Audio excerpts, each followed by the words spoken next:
2000년도로 들어서면서 분명한 방향이 정해졌고 코로나 팬데믹을 거치면서 가속화가 좀 진행되고 있어요. 인간이 발명해놓고 이해하지 못하는 두 번째 발명품이 비트코인 아닐까요? 이제부터라도 이해해보려고 노력하고 있잖아요. 아직 늦지 않았으니까. 이후 우리의 삶은 모든 게 바뀌어져 버렸습니다. 진짜 더 황당한 건요. 국가 정보, 중앙정부의 데이터를 아마존, AWS에 보관하고 있다는 거. 정말 충격적이지 않나요? 근데 이게 다가 아니에요. 디지털 데이터, 디지털 네트워크가 더 중요해진 대전환이 시작되었어요. 인터넷이 정보와 데이터의 네트워크라면 우리의 슈퍼클래스 비트코인은 즉 돈의 디지털화, 구매력의 디지털화라고 할 수 있겠죠. 안녕하세요 여러분, 폴라리스 유진입니다. 저번 주 여러분들 정말 버라이어티 했었죠? 블랙 먼데이.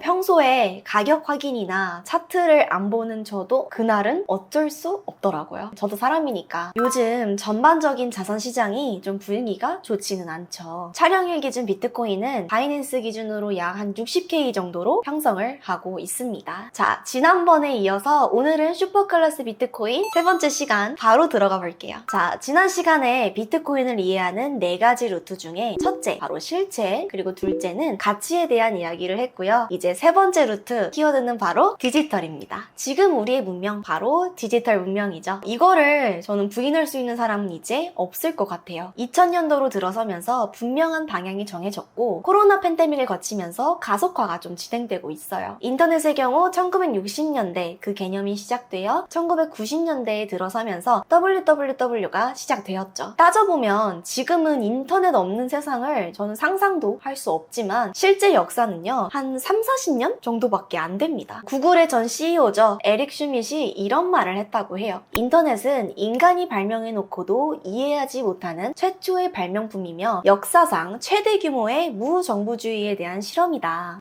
저도 자주 해온 말이지만 사람들은 변화나 전환을 좀 쉽게 받아들이려 하지 않고요. 그런 변화나 전환을 선도하는 극소수의 사람들이 미래를 만들어내고 그 뒤를 얼리 어답터들이 따라가면서 수혜를 챙기고 대부분의 사람들은 비난과 조롱을 하죠. 그게 우리 삶에 어떤 도움이 되냐, 무슨 내재 가치가 있어서 부가가치를 만들어내냐, 현실이 아닌 가상의 공간 인터넷이 인간의 미래에 어떤 비전을 주느냐, 다 허상이고 거품이다. 이거 어디서 많이 들어본 얘기 같지 않나요? 특히 저는 자주 들어본 말입니다. 어찌됐든 인간이 발명해놓고 이해하지 못하는 두 번째 발명품이 비트코인 아닐까요? 이제부터라도 이해해보려고 우리 노력하고 있잖아요. 아직 늦지 않았으니까. 이번에 제가 책 쓰는 것 때문에 자료를 좀 찾아보니까 1998년 IMF 시절 우리나라 인터넷 보급률이 6%에서 7% 내외 정도였더라고 하더라고요. 지금 비트코인 보급률과 비슷하죠. 당시 IMF 구조조정 기간 우리의 인터넷 보급률은 미국은 물론이고요, 아시아 경쟁국들에 비해 출발이 조금 늦었지만 우리는 신의 한 수를 던지게 됩니다. 과감한 선택이었고요. 대전환이 시작되면서 불과 2-3년 만에 단숨에 탑 클래스로 전환되게 되죠. 바로 그때부터 우리는 디지털과 인터넷 선도 국가로의 길을 가게 됩니다. 당시 정책 담당자들의 그 고심과 현명한 선택에 저는 경의를 표하고 싶어요. 물론 그 과정에서 옥석이 가려지는 닷컴 버블 같은 필연적인 실현기도 있었지만 디지털로의 전환은 전 세계적인 흐름이었고요. 2008년이 지나면서 스마트폰 혁명으로 이제 완전히 다른 시대로의 진입을 하게 됩니다. 그때도 초기에는 피처폰도 불편하지 않은데 왜 더 비싼 스마트폰으로 갈아타야 하냐, 이거는 일시적인 현상이다, 너무 실험적이다 라는 반응이 있었다고 해요. 당시 애플의 주가를 보면 여러분들은 어떤 생각이 드시나요? 미래를 선도하는 기업의 가치. 그리고 2019년 이후 코로나 팬데믹은 이 현상을, 이 전환을 급가속화시키게 됩니다. 디지털 문명과 비대면 현상, 전 세계적인 팬데믹을 이 정도 선에서 막아낼 수 있었던 것도 디지털 문명이라고 할 수 있죠. 무엇보다 전환 속도를 가속시켜 10년 동안의 시간을 땡겨왔다는 의견도 있어요. 이후 우리의 삶은 모든 게 바뀌어져 버렸습니다. 이제 주문은 키오스크로 하고요, 서빅은 로봇이 담당하고 있죠. 은행은 하나둘씩 지점을 철수시키고 있고 모든 업무, 일상이 스마트폰으로 이루어지고 있어요. 저 역시도 이 디지털 문명의 혜택을 누리고 있죠. 지금 저비용 창업, 비대면의 유통, 과거 오프라인으로는 상상할 수 없는 엄청난 고객들과 만날 수 있는 장이 열렸죠. 시도 비용이 급격하게 떨어지고요, 리스크를 줄일 수 있는 수많은 기회가 열리게 되었어요.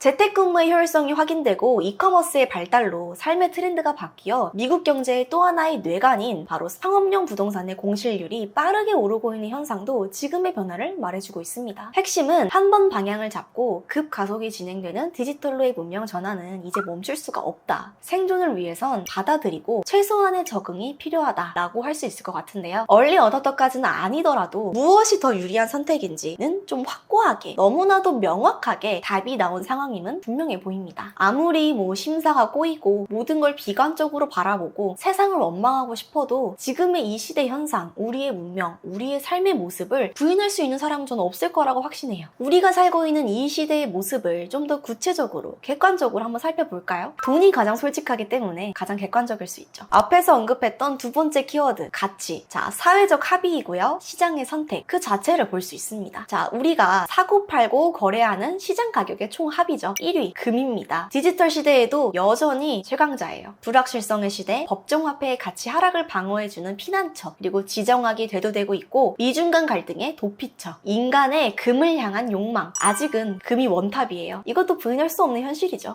촬영일 기준 시장에는 가치 투자를 표방하는 워렌 버핏이 애플 주식을 대량 매각한 것을 주시하고 있지만 그럼에도 2위는 우리에게 너무나도 친숙한 독점적인 디지털 생태계 애플입니다. 3위는요, 최근 클라우드 애저가 문제를 일으켰던 정통의 강자 마이크로소프트고요. 4위는 요즘 핫한 AI 대장 엔비디아, 5위는 구글, 6위는 아마존입니다. 물론 요즘 강한 조정을 받고 있지만 모두가 빅테크 디지털 기업이죠. 7위는 탄소 문명이죠. 사우디의 아람코입니다. 이건 좀 여담이지만 저희 할아버지께서 80년대에 사우디에서 근무하셨을 때 아람코에서 발주한 건물 공사 현장에서 일을 하셨다고 하더라고요. 외화 획득을 위한 먼 중동의 사막에서 젊음을 바쳐 가족들을 부양하셨던 우리 기성세대분들, 정말 머리 숙여 저는 경의를 표하고 싶어요. 너무너무 감사합니다.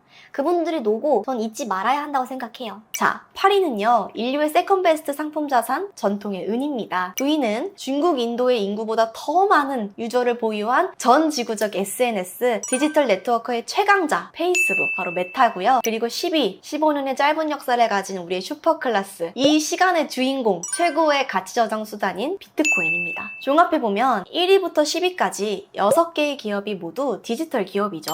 좋던 싫던 지금은 강한 조정을 받고 있지만 이게 지금 우리의 가치이고 우리의 문명이에요. 제가 얼마 전 푸른 산호초와 일본에 대한 영상에서 소개해드린 적이 있었죠. 이런 디지털 전환을 거부하고 흐름을 놓쳐서 과거의 영광만을 추억하는, 그리워하는 일본을 전해드리면서 현실에 안주하고 변화를 거부했을 때의 결과와 대가를 말씀드렸습니다. 사실 지금의 일본이 그 명확한 증거가 아닌가 싶은데요. 일본의 쇠락과 디지털 전환의 실패, 얼마 전 있었던 라인 사태도 이걸 증명해주죠. 진짜 더 황당한 건요, 저도 이번에 알게 되었는데 일본은 국가정보, 중앙정부의 데이터를 아마존 AWS에 보관하고 있다는 거, 정말 충격적이지 않나요? 근데 이게 다가 아니에요. 가장 충격적인 증거, 지난 7월 3일 일본 정부가 드디어 플로피 디스크 사용을 전부 폐지했다는 소식. 정부 책임자가요, 우리는 플로피 디스크와의 전쟁에서 승리했다 라고 선언했다고 합니다.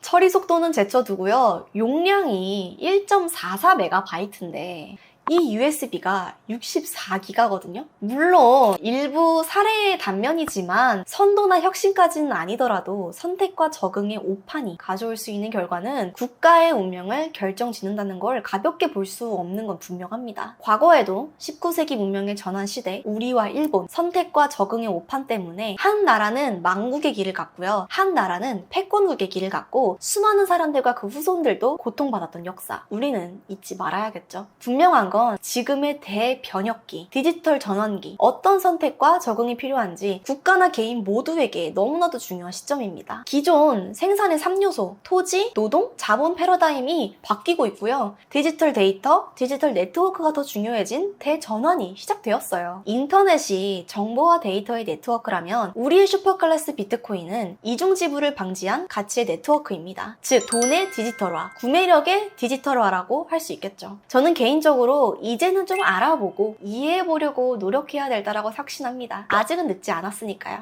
익숙함에 머무를 건지 알아보고 이해하고 변화를 인정할 건지 선택은 각자의 몫이겠죠. 다음 시간은요, 실체, 가치, 디지털보다 더 실질적으로 그리고 또 현실적으로 너무나도 중요한 루트, 안전에 대한 이야기하는 시간으로 찾아뵙겠습니다. 지금까지 폴라리스 유진이었고요. 다음 영상에 만나요. 안녕.